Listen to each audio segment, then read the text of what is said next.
कोलाना। धन्यवाद अध्यक्ष महोदय। राजस्थान विधानसभा के नियम 131 के अंतर्गत भारतमाला प्रोजेक्ट कोटा मुंबई 8 लेन एक्सप्रेस हाईवे में क्षतिग्रस्त सड़कों व अधिग्रहित मंदिर की ढोली का पुजारियों को मुआवजा दिलवाने बाबत मंत्री महोदय का ध्यान आकर्षित करना है। केवल एक लाइन में कर दिया। अब मंत्री जी, फिर मंत्री जवाब दे दे, फिर कुछ आपको उसमें जोड़ना। माननीय अध्यक्ष महोदय, विधानसभा क्षेत्र पीपलदा में मुख्य सड़क जिला सड़क 252 से संबंधित है। उस सड़क किलोमीटर 16,500 भोरा से किलोमीटर 28,500 ग्राम सुरेला तक विधानसभा सांगोद में पड़ती है एवं किलोमीटर 28,500 से ग्राम सुरेला से आगे सुल्तानपुर होते हुए किलोमीटर 57,900 निमोदा उजाड़ तक की सड़क विधानसभा पीपलदा में पड़ती है। उक्त सड़क पर सुदृढ़ीकरण हेतु राशि 87 करोड़ रुपए के प्रस्ताव भिजवाए गए थे, जिनमें से राशि रुपए 55 करोड़ रुपए की स्वीकृति हाल ही में परिवर्तित बजट घोषणा 2024-25 के बिंदु संख्या 243-12 महत्वपूर्ण कार्य के अंतर्गत प्राप्त हुई है। उक्त स्वीकृति के अंतर्गत वर्तमान में सांगोद खंड के अंतर्गत किलोमीटर 0 से 6 एवं सुल्तानपुर खंड के अंतर्गत ग्राम भोरा किलोमीटर 16,500 से ग्राम सुरेला किलोमीटर 28,500 तक सड़क के निर्माण का कार्य ही सम्मिलित है, क्योंकि उक्त सड़क स्टेट हाईवे 70 को राष्ट्रीय राजमार्ग से सीधे तौर पर जोड़ती है और ये सड़क मार्ग सुल्तानपुर कस्बे एवं उपखंड दिगोट से पड़ने वाले 18 ग्राम पंचायतों को राष्ट्रीय राजमार्ग में आने की सुगमता प्रदान करती है। पीपलदा विधानसभा में पड़ने वाले किलोमीटर 28,500 से 33,700 तक जाने वाला हिस्सा नगर पालिका 2021-22 के कार्यों के अंतर्गत वर्तमान में गारंटी अवधि में है, जिस पर स्वीकृति के अंतर्गत कोई भी कार्य प्रस्तावित नहीं है तथा शेष सड़क कार्य के सुदृढ़ीकरण एवं नवीनीकरण हेतु राशि रुपए 22.97 करोड़ के नवीन बजट घोषणा 2025-26 में राज्य मार्ग एवं मुख्य जिला सड़कों के महत्वपूर्ण कार्यों के अंतर्गत भिजवाए गए हैं तथा साथ ही में उक्त मार्ग के चौड़ीकरण एवं नवीनीकरण हेतु केंद्रीय निधि योजना के अंतर्गत राशि 58.83 करोड़ का प्रस्ताव तैयार किया गया है, जिसकी स्वीकृति जारी करना कार्यों की पारस्परिक प्राथमिकता पर निर्भर करेगा। भारतमाला प्रोजेक्ट दिल्ली मुंबई 8 लेन के निर्माण में भारी वाहनों के चलने से क्षतिग्रस्त हुई ग्रामीण सड़कों तथा नीमली खेड़ी तरण फतेहपुर खुश पीपलदा सांड कोटरापुड़ा एवं अन्य के विषय में भी लिखा गया है। परियोजना निदेशक राष्ट्रीय राजमार्ग प्राधिकरण को क्षतिग्रस्त हुई सड़कों के विषय में भी अवगत कराया जाता रहा है एवं उनसे उक्त सड़क की नवीनीकरण तथा मरम्मत हेतु मांग की जाती रही है।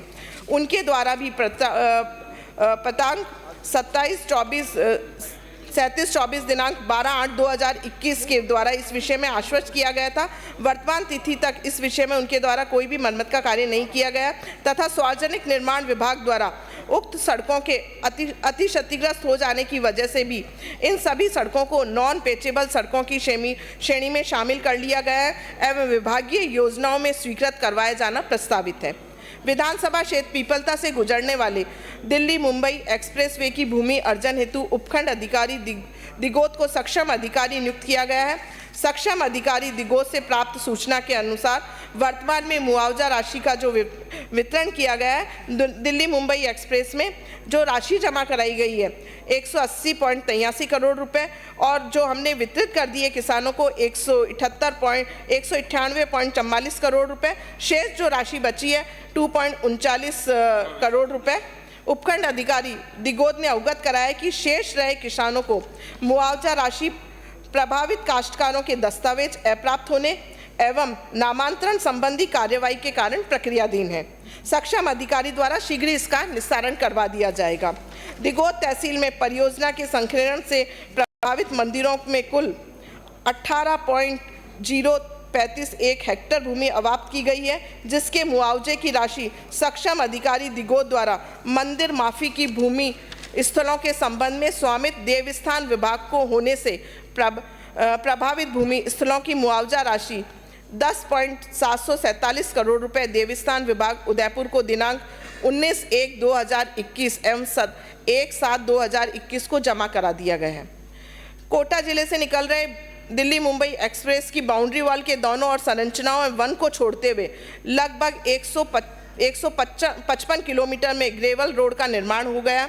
इस हेतु जिला कलेक्टर कोटा को NHAI पकाई कोटा के पत्र मंत्री जी, आज बोलने वाले आज भी अधिक लोग हैं, इसलिए रोज रोज अपन अधिक लोगों की संख्या आ रही है, तो 11 तारीख तक जब तक डिमांड्स हैं तब तक भोजन अवकाश स्थगित किया जाता है। हाँ बोलिए। कोटा को NHAI पकाई कोटा के पत्र दिनांक 17/1/2024 द्वारा अवगत कराया गया है कि मध्य प्रदेश राज्य की तर्ज पर राजस्थान राज्य सरकार निःशुल्क भूमि आवंटित करने की सहमति प्राप्त होते ही सक्षम प्राधिकारी NHAI से ग्रेवल रोड के निर्माण की लागत की स्वीकृति हेतु प्रस्ताव अग्रिम कार्यवाही हेतु प्रेषित किए जाएंगे। कमांड एरिया डेवलपमेंट विभाग कोटा द्वारा अवगत कराए गए प्रभावित सिंचाई धोरों को पुनः निर्माण NHAI द्वारा करवा दिया गया है। शेष कार्य मार्च 2025 में नहर संचालन बंद होने के उपरांत करवा दिए जाएंगे। निर्माण के समय स्थानीय नागरिकों की मांग पर अंडरपास में से कंबाइंड मशीन 4.5 मीटर ऊंची कृषि यंत्र को निकालने हेतु अंडरपास सड़क से साइड के पोर्शन को नीचे कर दिया गया था। जहां पर बरसात में पानी जमा हो जाता था, वहां अब स्थानीय निवासियों की पानी भरने की शिकायत को ध्यान में रखते हुए एक्सप्रे की रॉ में कच्ची ड्रेन के माध्यम से बरसाती पानी की निकासी स्थायी निकासी का समाधान कर दिया गया। हाँ माननीय सदस्य, आप पूछिए। माननीय अध्यक्ष जी, ये जो भारतमाला 8 लेन दिल्ली मुंबई एक्सप्रेस का जो प्रोजेक्ट है, ये केंद्र सरकार का प्रोजेक्ट है और केंद्र में भाजपा सरकार है। मेरी और अन्य भी विधानसभाओं में PWD द्वारा जो इस 8 लेन प्रोजेक्ट के द्वारा जो ग्रामीण सड़कें हमारी विधानसभा की टूटी है, प्रदेश में और जगह भी जहाँ से भी 8 लेन जो प्रोजेक्ट निकला है, इसकी वजह से जो सड़कें टूटी है, उसके लिए भी PWD विभाग ने नेशनल हाईवे को अवगत करवाया। 12/8/2021 को जैसा कि जवाब में दिया गया कि 12/8/2021 को आश्वासित किया गया नेशनल हाईवे द्वारा कि इस सड़कों को ठीक करवा दिया जाएगा। आज 2025 चल रहा है, लेकिन छोटी से छोटी मरम्मत का कार्य नहीं किया गया है, जिसका विवरण भी जवाब में दिया गया है। डबल इंजन की सरकार है, छोटी सी छोटी। ये पूरा कर लें मंत्री, 1 मिनट पूरा कर लें, फिर आप बोल लेना। अच्छा ठीक है, आप पूरा करो। डबल इंजन की सरकार है, छोटी सी छोटी सड़क का भी श्रेय डबल इंजन लेती है। तो ये जो 8 लेन सड़क से जो ये ग्रामीण सड़कें टूटी है, इसका श्रेय भी आप लोगों को लेना होगा। किसान हमारा परेशान हो रहा है, नेशनल हाईवे के पास जाते हैं सड़कें ठीक कराओ तो वो PWD का नाम लेती है, PWD के पास जाओ तो वो कहते हैं नेशनल हाईवे के पास जाओ। हमारी स्थिति जो किसानों की फुटबॉल जैसी कर दी है। माननीय अध्यक्ष जी, परेशान हो चुके। पहला तो ये मुद्दा है, हमारे जो किसान हैं वो ट्रैक्टर ट्रॉली लेके 8 लेन पे नहीं जाएंगे, ना दिल्ली मुंबई जाएंगे, हमारे तो इन्हीं सड़कों पर जाएंगे।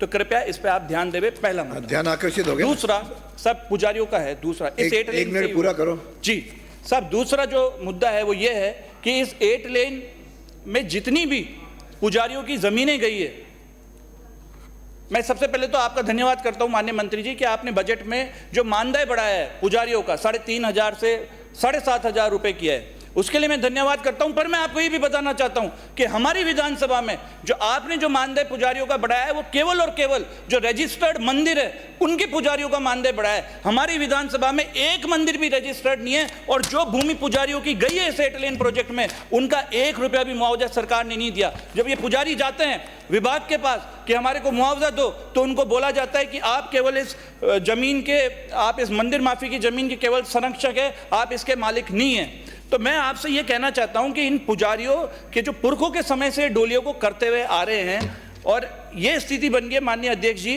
कि कर्जे में जाते जा रहे हैं, आत्महत्या कर रहे हैं, भूखे मरने की नौबत आ गई है। और तो और आप माननीय मंत्री जी, आपकी सरकार पुजारियों से, पंडितों से सिर्फ और सिर्फ भूखे पेट भजन करवा रही है। ये सोचने का विषय, भगवान कभी माफ नहीं करेगा आपको। मैं इतना सा निवेदन आपसे करना चाहता हूं, 2 मिनट, इतना सा निवेदन करना चाहता हूं कि जो मंदिर आवत्ती का जो मुआवजा जो देवस्थान विभाग को दे दिया गया है, जो दे दिया गया है, जो जवाब में दिया हुआ है।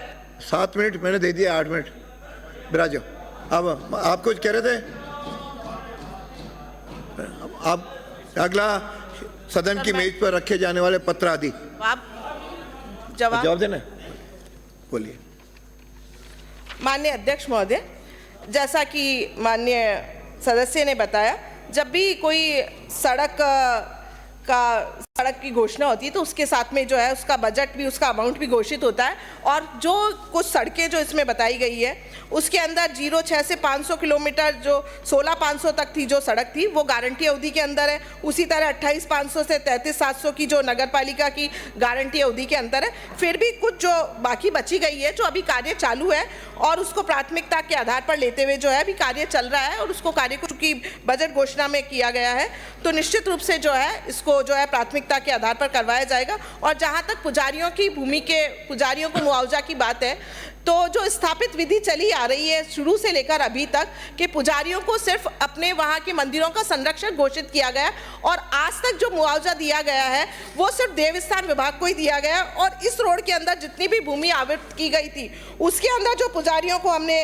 राशि दी गई, पुजारियों का जो मुआवजा था वो देवस्थान विभाग को ही जमा कराना था, क्योंकि पुजारी सिर्फ संरक्षक होते हैं और मूर्ति के नाम उनकी जमीन होती है, वो सिर्फ जो है उस पर कास्ट कर सकते हैं। तो देवस्थान विभाग को जो 10.747 करोड़ रुपए का जमा करवा दिया गया। मंदिरों के रिगार्डिंग जो है कोई भी अभी तक कोई मुआवजा बाकी नहीं। अगला आप कुछ कह रहे थे? वो साहब आज बैठा दिया कि जब तक वो बोल रहे हैं। मेरा ऐसा निवेदन था माननीय अध्यक्ष महोदय, कुछ परिदृश्य बदला नजर आ रहा है।